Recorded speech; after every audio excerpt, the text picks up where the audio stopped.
প্রয়াত প্রাক্তন প্রধানমন্ত্রী মনমোহন সিং, তিনি খোলা হওয়ার জনক নাকি অ্যাক্সিডেন্টাল প্রাইম মিনিস্টার, এই বিষয়ে আমরা একটু তাকে আলোচনা করার চেষ্টা করব, যার সাথে তিনি হলেন কংগ্রেস নেতা প্রদীপ ভট্টাচার্য। প্রদীপবাবু, অ্যাক্সিডেন্টাল প্রাইম মিনিস্টার? না, এটা ঠিক নয়।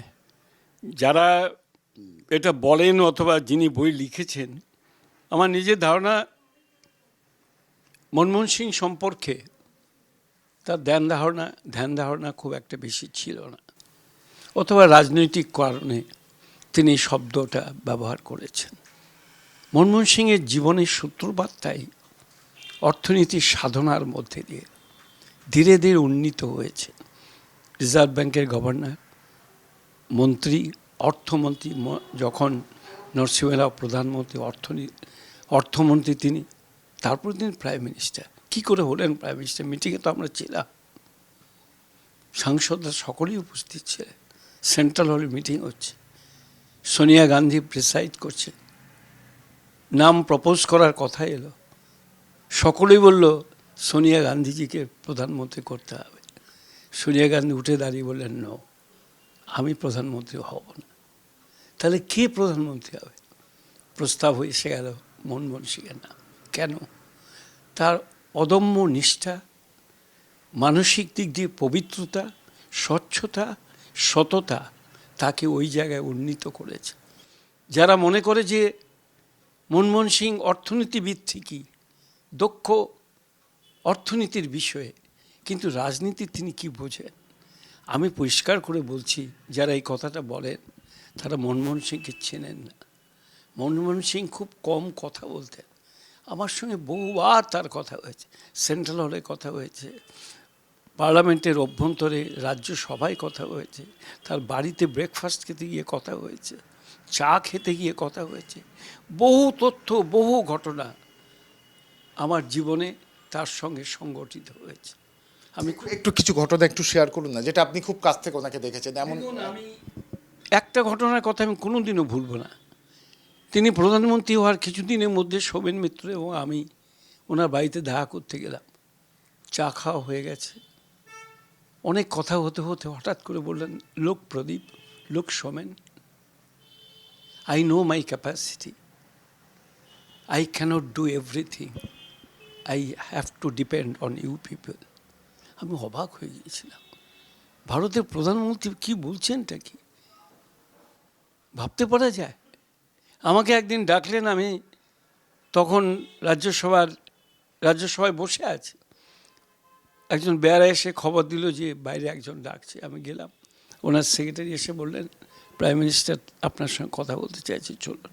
আমি গেলাম, যাওয়ার পর উনি আমায় বললেন যে, ফার্স্ট কথাটাই বললেন, প্রদীপ তুমি কি মন্ত্রী হতে চাও?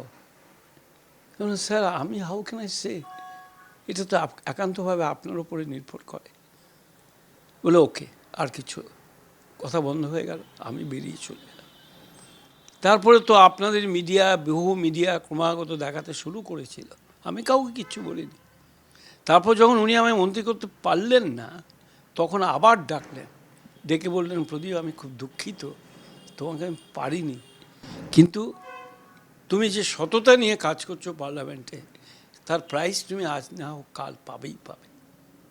এই যে কথাগুলো, এই যে একটা মানুষ সম্পর্কে তার অ্যাসেসমেন্ট এবং তাকে যে ক্রমান্বয়ে এনকারেজ করা, এটা কিন্তু আজকের রাজনীতিবিদদের কাছ থেকে ধীরে ধীরে হারিয়ে যাচ্ছে।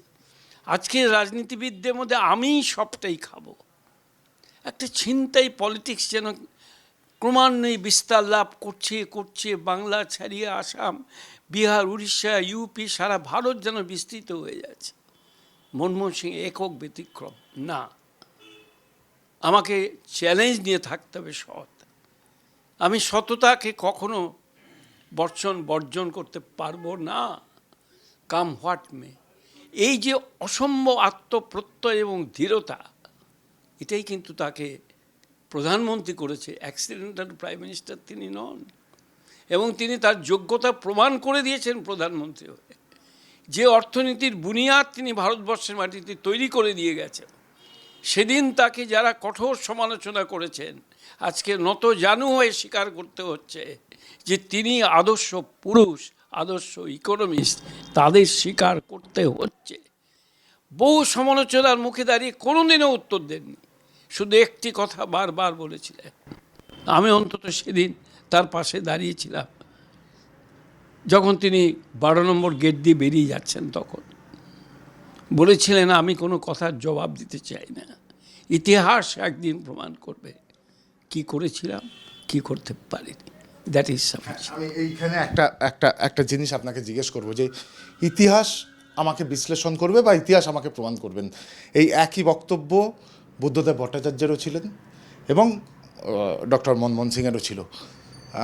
মুখ্যমন্ত্রী হিসেবে বুদ্ধদেব ভট্টাচার্য এবং জ্যোতি বসু, তাদের সঙ্গে কোন জায়গাটা আপনার মনে হয় যে এই দুজনের মধ্যে বেশি গভীরতা, সম্পর্কের গভীরতা অনেক বেশি মনমোহন সিংয়ের ছিল? দেখুন, এরকম কম্পেয়ার করা তো ঠিক নয়। মনমোহন সিংয়ের সঙ্গে জ্যোতি বসু ঘনিষ্ঠতা খুবই ভালো ছিল। দৃষ্টিভঙ্গি আলাদা হতে পারে, কিন্তু উভয়কে যথেষ্ট রেসপেক্ট করতেন। বুদ্ধদেব বাবুর সঙ্গে তার সম্পর্ক ভালোই ছিল, কখনো খারাপ ছিল না। দেখুন, প্রত্যেকেই তো এক একটা দৃষ্টিভঙ্গি নিয়ে এক একটা লাইনে চলে, কি সমান্তরালভাবে চলে, কারোর সঙ্গে কারো কলিশন হয় না, সংঘাত হয় না। এইটাই কিন্তু রাজনীতির মৌলিক নিদর্শন হওয়া উচিত। আজকে সেই জায়গাটার থেকে আমরা স্খলিত হয়ে পড়ছি। আমরা একজনকে টক্কর দেওয়ার চেষ্টা করছি, আমি তোমার থেকে বড়। কে কার থেকে বড় এই বিশ্লেষণ তো ইতিহাস করবে, ভারতের মানুষ করবে, বাংলার মানুষ করবে। স্তাবকদের দিয়ে বলাবার কি প্রয়োজন আছে? স্তাবকরা যতই বলুক না কেন, দেশের মানুষ তো স্তাবকদের কথায় চলবে না। ভোটে জেতা অন্য জিনিস। মনমোহন সিং জীবনে ভোটে জেতেননি।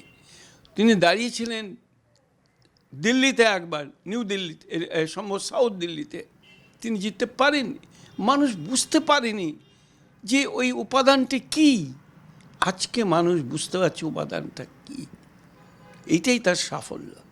এইটাই প্রমাণ করে যে তিনি ইতিহাস সত্যি তৈরি করেছেন।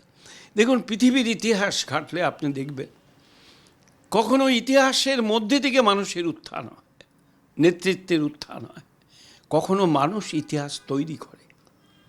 মনমোহন সিং সেই মানুষ যিনি ইতিহাস তৈরি করে গেছে। আমি আর একটা জিনিস জিজ্ঞেস করবো, যে অনেকেই বলে যে 2014-এ যখন প্রচণ্ড টালমাটাল, তারপরে পরবর্তী সময় ইউপিএ সরকার পতন হয় এবং ফলাফলও অত্যন্ত খারাপ হয়, সেই সময় কোথাও হয়তো যদি মনমোহন সিংকে সেই সময় রাষ্ট্রপতি করে প্রণব মুখোপাধ্যায়কে প্রধানমন্ত্রী করা হতো, তাহলে হয়তো ফলাফলটা একটু অন্যরকম হলেও হতে পারত।